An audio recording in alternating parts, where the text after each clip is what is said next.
디모데가 에베소 교회에서 이 사역을 감당해 나가면서 가장 어려운 게 뭘까? 먼저 생각해 보면 그는 나이가 어려요. 그러니까 나이 많은 장로들과 더불어서 그 사역을 함에 있어서 참 불편함이 많을 겁니다. 그리고 그는 헬라인 아버지와 유대인 어머니 사이에서 태어났기 때문에 헬라인에게도 조금 인정받지 못할 수 있고 또 유대인들에게도 인정받지 못하는 그런 약점이 있어요. 그리고 이 디모데는 비위가 좀 약했어요. 그래서 사도 바울이 자주 나는 그 비위병 고치라고 포도주를 좀 먹어가면서 주의 사역에 진력하라고 그렇게 당부하는 그런 내용도 우리는 이 디모데서에서 보게 됩니다. 또 그것만 있는 게 아니죠. 또 이 디모데가 맡고 있는 그 교회의 형편이 상당히 참 힘든 것은 이 거짓 선지자들이, 거짓 스승들이 그 교회에 파고들어서 많이 교인들을 어지럽게 만드는 그런 일들을 할 것을 이미 바울이 다 예견해 놓았습니다. 그래서 이례적으로 바울이 에베소를 떠날 때에는 그 지도자들을 다 불러 모아놓고 서로 같이 뜨겁게 기도하고 그리고 너희를 주와 및 은혜의 말씀께 부탁한다. 그렇게 천명하고 떠나잖아요. 그러한 교회를 이 디모데가 맡고 있다고 생각하면 참 이게 보통 일이 아니다 하는 거예요. 보통 일이 아니다. 과연 그런 것들을 어떻게 잘 감당해 갈 수 있을까 하는 것을 우리가 이제 생각해 볼 때 오늘 말씀에 보면 이 다른 교훈을 가르치지 말아라. 다른 성경에는 다른 교훈에 대해서 가르치지도 말 뿐만 아니라 다른 교훈을 경계하라고 그런 의도로 쓰였어요. 그럼 다른 교훈이 뭘까요? 복음에 대해서 다른 교훈은 유대인들에게는 뭐가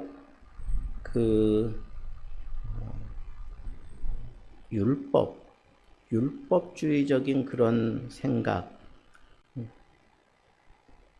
복음은 이 율법주의하고는 달라요. 율법주의를 따지자면 지금도 제사를 드려야 돼. 피를 잡아서 드리고 그래야 돼요.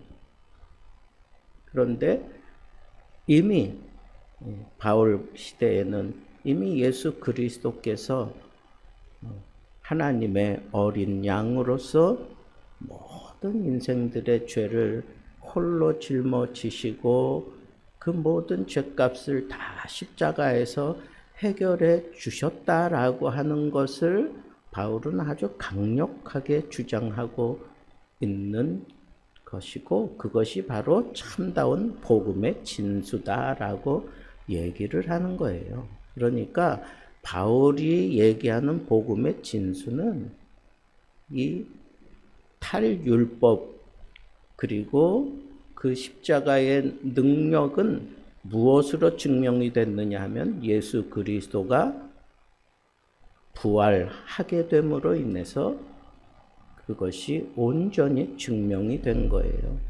그러니까 그런 것들을 우리가 생각해 볼 때, 다른 교훈이 뭘까? 이 율법주의를 자꾸 앞세워 가면서 이미 율법은 그리스도 예수 안에서 완성이 됐는데 여전히 율법을 가르치려고 드는 그것은 문제가 있다는 거예요. 그건 문제가 있다. 그렇죠? 그거는 그리스도의 복음을 인정하지 않는 것과 다를 바가 없잖아요.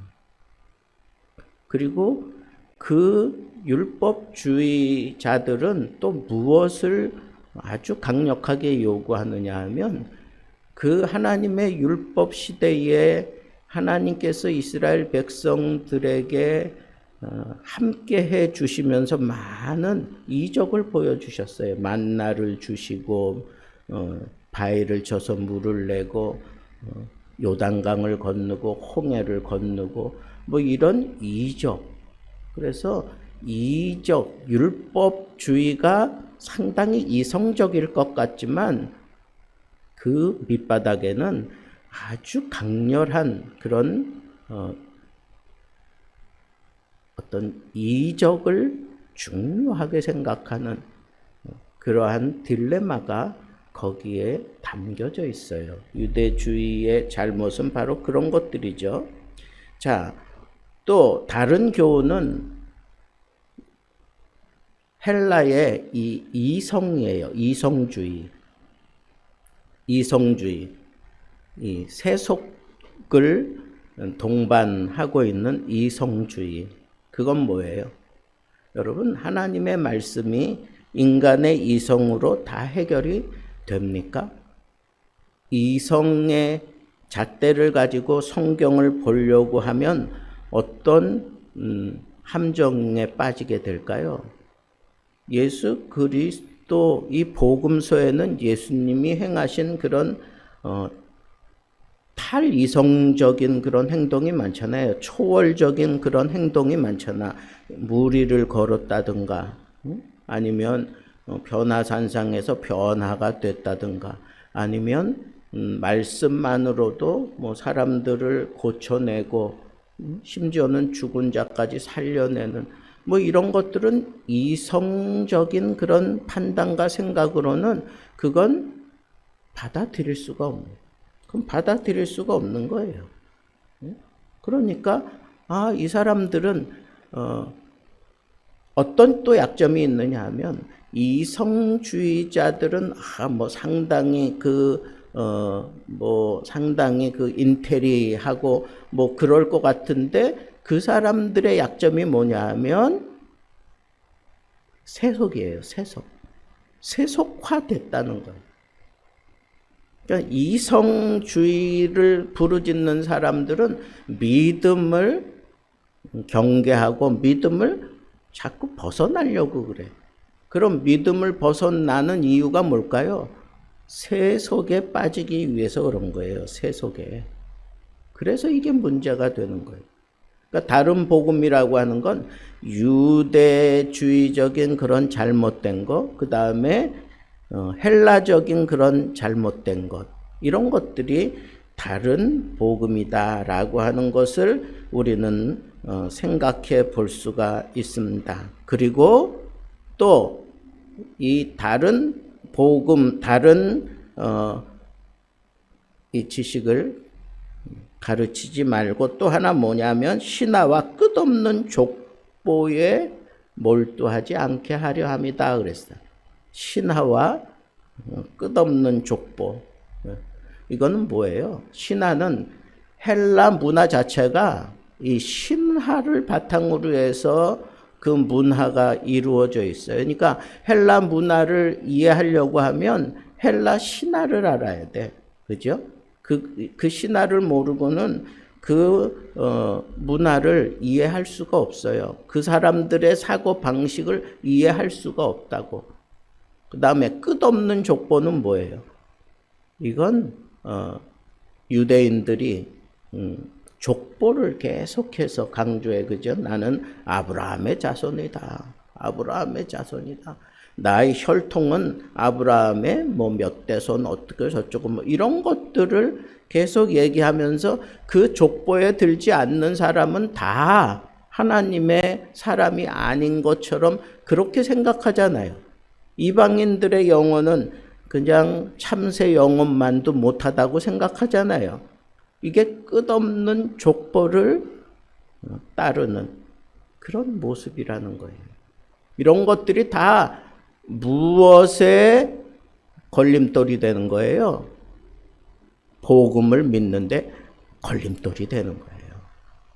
어떤 의미로는 상당한 유혹거리가 되는 거고, 어떤 경우에는 아주 벗어날 수 없을 만큼 아주 강력한 그런 창살로 그렇게 가시 박힌 그런 창살로 우리를 얽어 매기도 한다는 거예요.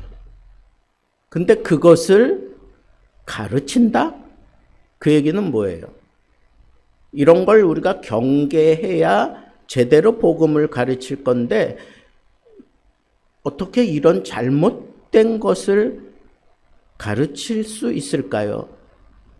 그건 이 세상의 유대주의와 이 헬라주의 그리고 신화에 내가 물들어 있거나 아니면 그 대세에 밀려서 어쩔 수 없이 그걸 가르쳐야만 내 자리가 유지되는 그런 입장을 취하기 때문에 그렇다는 거예요. 그러니까 사도 바울이 뭐라 그래요? 여기 보면 왜 너희들이 이런 잘못된 다른 교훈을 가르치지 말라고 하는 건가? 그것은 믿음 안에 있는 하나님의 경륜을 이름보다 도리어 변론을 내는 것이다 그랬어요. 이게 뭐예요?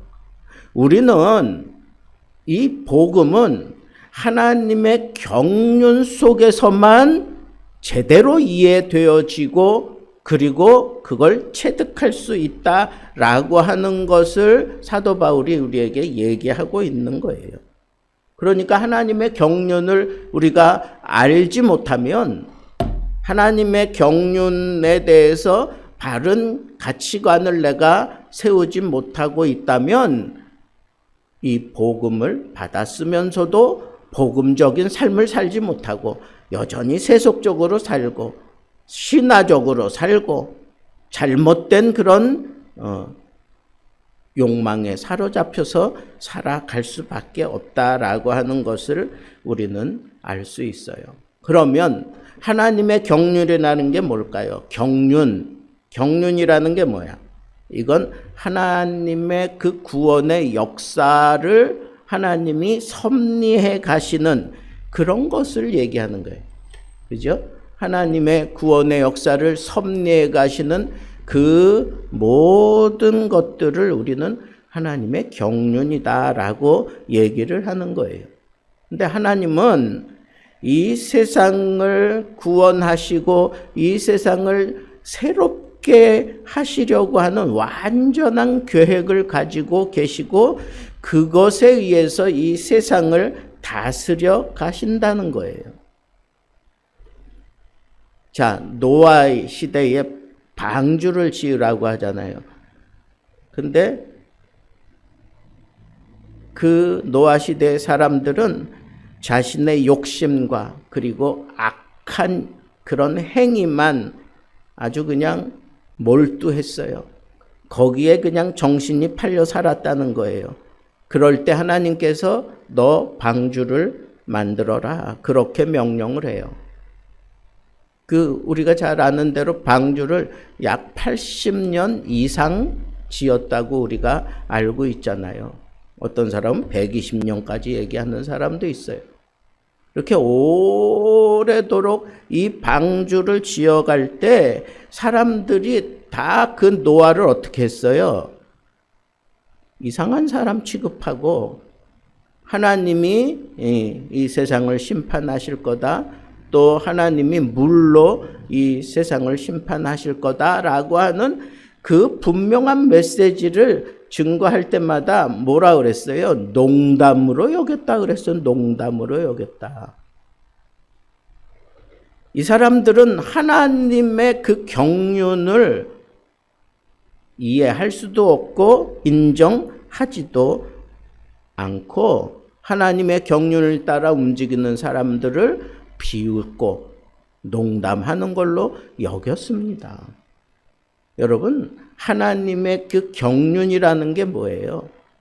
하나님은 이 경륜을 이루어 가실 때 어떤 때는 참 이게 갑갑하게 그걸 풀어 가시는 것 같은 생각이 들 때가 있어.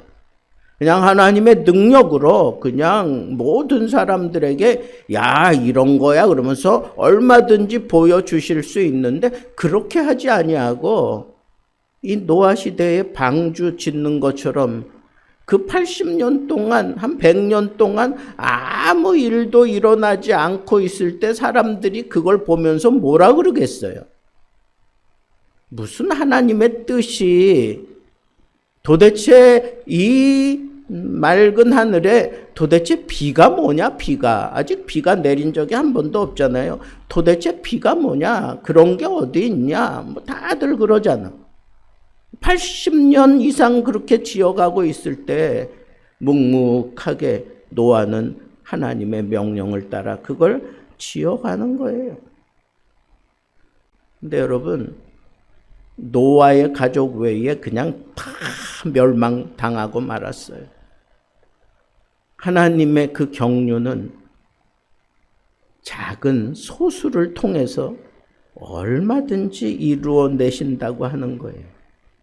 그래서 우리는 하나님 앞에서 나 한 사람의 이 가치가 얼마나 중요한가라고 하는 것을 알아야 돼요. 한 사람.